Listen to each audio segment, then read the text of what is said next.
બાળમિત્રો, આજે આપણે એક વાર્તા શીખીએ અને વાર્તા છે વડલાની મોટી દાઢી. તો એક હતો મોટો વડલો. કોણ હતું? એક હતો મોટો વડલો. જુઓ, વડલા ભાઈ આવે છે અને વડલા કરતા તો એની મોટી દાઢી. વડલા કરતા શું મોટું હતું? દાઢી. દાઢી એટલે વડલાની દાઢી એટલે વડલાની વડવાઈઓ. તો વડલાના ડાબા હાથે બે વડવાઈ હતી. કેટલી વડવાઈ હતી? ડાબા હાથે બે વડવાઈ હતી. કેટલી વડવાઈ હતી? ડાબા હાથે બે વડવાઈ હતી. જુઓ, છે ને બે વડવાઈ ડાબા હાથે? અને વડલાના જમણા હાથે ત્રણ વડવાઈ હતી. કેટલી વડવાઈ? તો જુઓ, ડાબા હાથની બે વડવાઈ અને જમણા હાથની ત્રણ વડવાઈ એટલે વડલાને કેટલી વડવાઈ થાય? 5 વડવાઈ થઈ ગઈ. કેટલી વડવાઈ થાય? બોલો, વડલાભાઈ ને 5 વડવાઈ. વડલાભાઈ ને 5 વડવાઈ.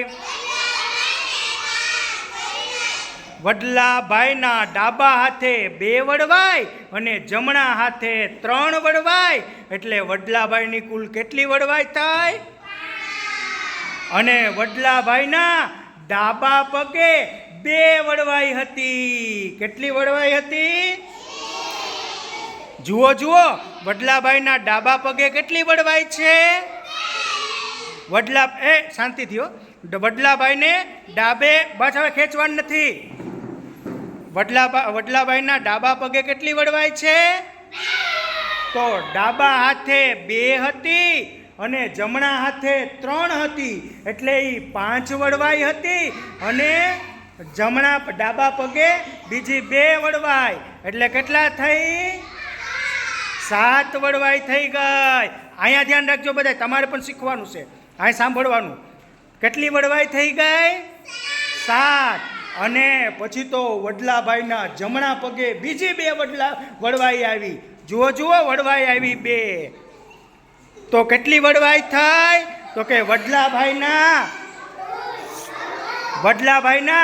ડાબા હાથે 2 વડવાઈ. અસ્મિતા, ડાબા પગે કેટલી વડવાઈ છે? 2. અને ડાબા હાથે કેટલી વડવાઈ છે? ખેંચાખેંચ કરો માં. ડાબા હાથે કેટલી વડવાઈ છે?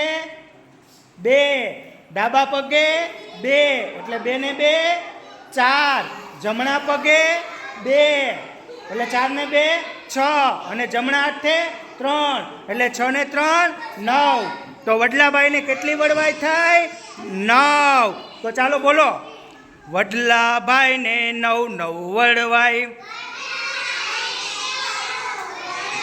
વડલાભાઈને 9 વડવાઈ એટલે વડલાભાઈની દાઢી મોટી થઈ ગઈ. તો બોલો બધા, બોલો બધા, વડલાભાઈની મોટી દાઢી. વડલાભાઈની મોટી દાઢી. આમ અભિનય કરીને બોલો, વડલાભાઈની મોટી દાઢી. વડલાભાઈને 9 વડવાઈ.